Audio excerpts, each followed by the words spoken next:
Hi everybody, welcome to Java 1 CSCI 2467. My name is Dr. Ty Fogel and I'll be your professor for this course.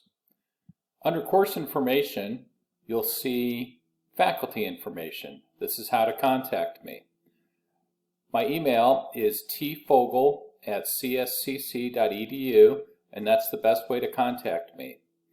I do not have office hours on campus currently, but if you need to speak with me live, we can set that up, usually through WebEx. And WebEx, if you go to announcements, you'll see an announcement for how to use WebEx for a live one-on-one session.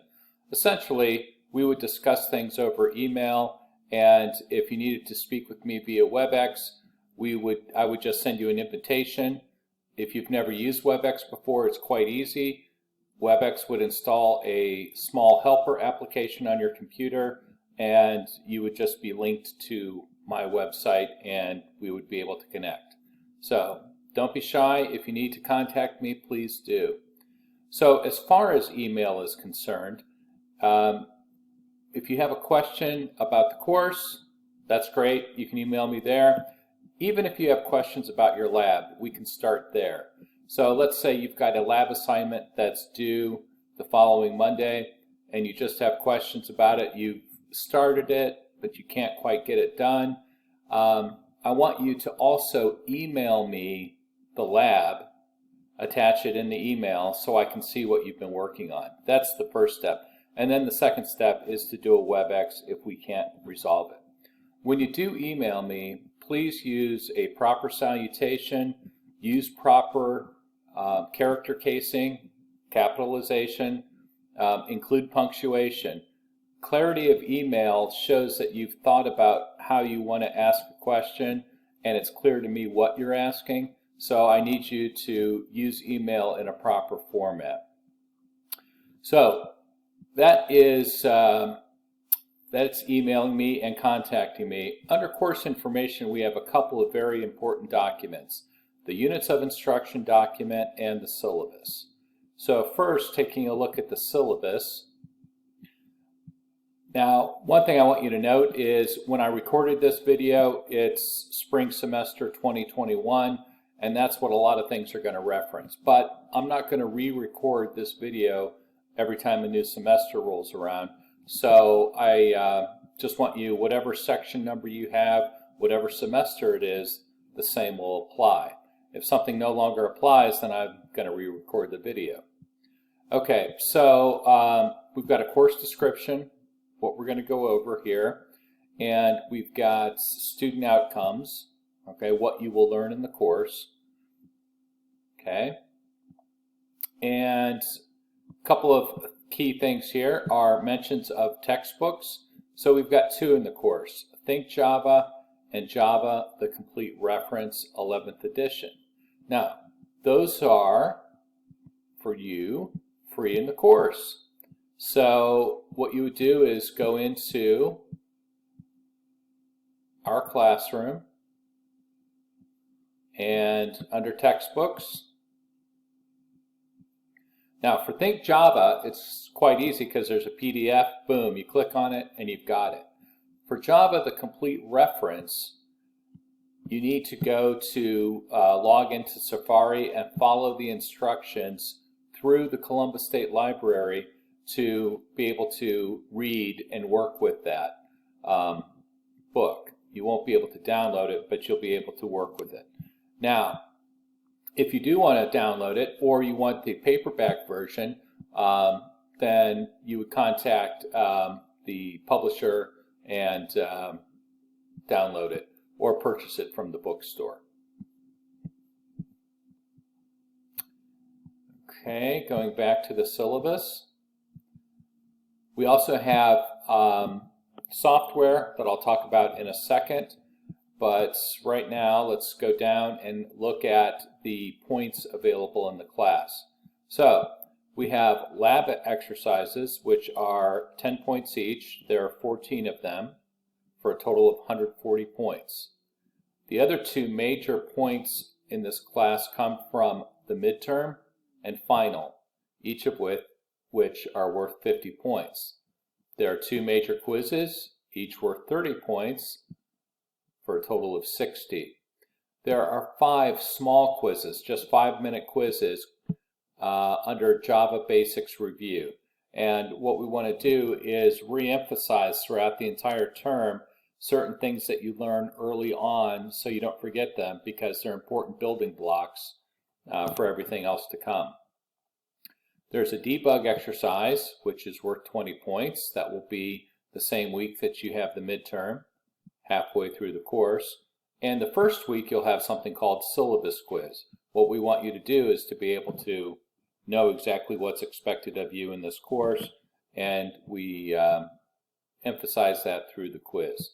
So the point breakdown is here. So 90 to 100% A, 80 to 89% B, 70 to 79% C, 60 to 69% D. Below a 60% is an E in the course.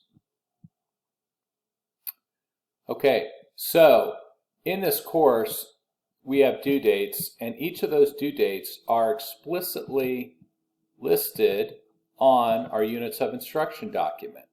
So this is spring semester 2021 that I'm going through this. As I said, you may be looking at this another semester, and that's fine. Essentially, work is assigned on a Monday and it's due on a Monday. So our first day of the course is listed, and then the first week is when it's due. And what we're covering, in this case, Introduction to Java, the reading assignments, the Think Java book, chapters 1 through 3. Also, read the syllabus and Units of Instruction. And what is due? So we have Lab 1 that's due, and we have the syllabus quiz that's due.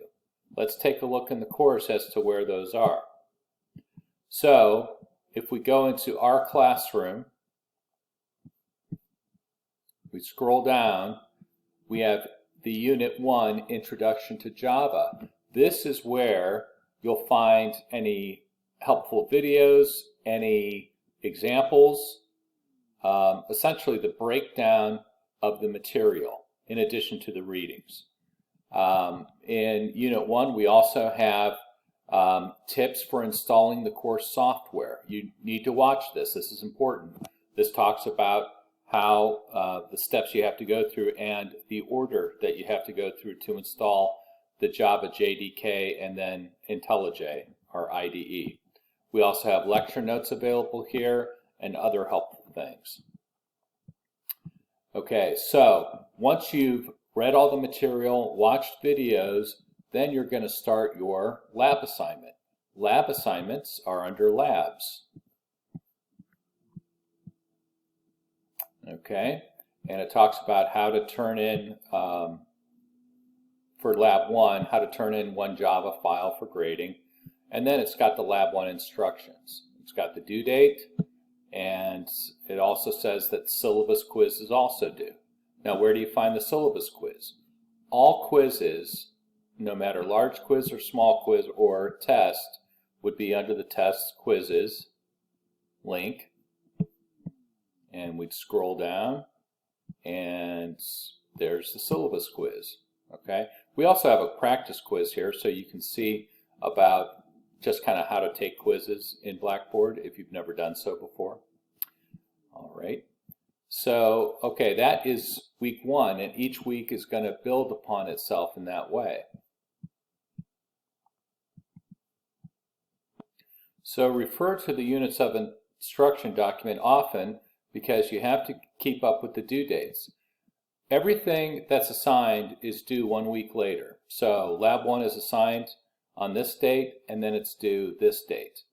There is a late penalty period in this course. So if you are not quite in the rhythm of things yet, let's say, and you decide to start your lab on the day it's due, and you realize you just haven't done the work, it doesn't work right, it's going to be a terrible grade, then you would say, okay, I'm going to regroup, I'm going to ask questions and turn it in during the late period. The late period is 1 week. So for this date, as an example, something that's due on the 25th in this case, the late period would run then through the following week. So February 1st. You'd have a deduction of points based upon whichever section we're in. The point deduction would be applied. There's no adjustment for that. So no matter who you are, what happened, if it's in the late period, you get points deducted. Okay, so you get the points deducted and you move on. Now, I mention this because labs must be turned in. They must work. A lab that does not work is a 0 grade. So if you've got red squiggly lines underneath your code, you don't know where the problem is, it doesn't work when you run it, that lab is going to be a 0. So you have to make sure that's a minimum requirement. Your lab has to compile and run to get a grade. So keep that in mind when you're looking at these dates. Okay, so that basically does it as an overview. Obviously, if you have any questions, don't hesitate to ask, and I hope you have a great semester.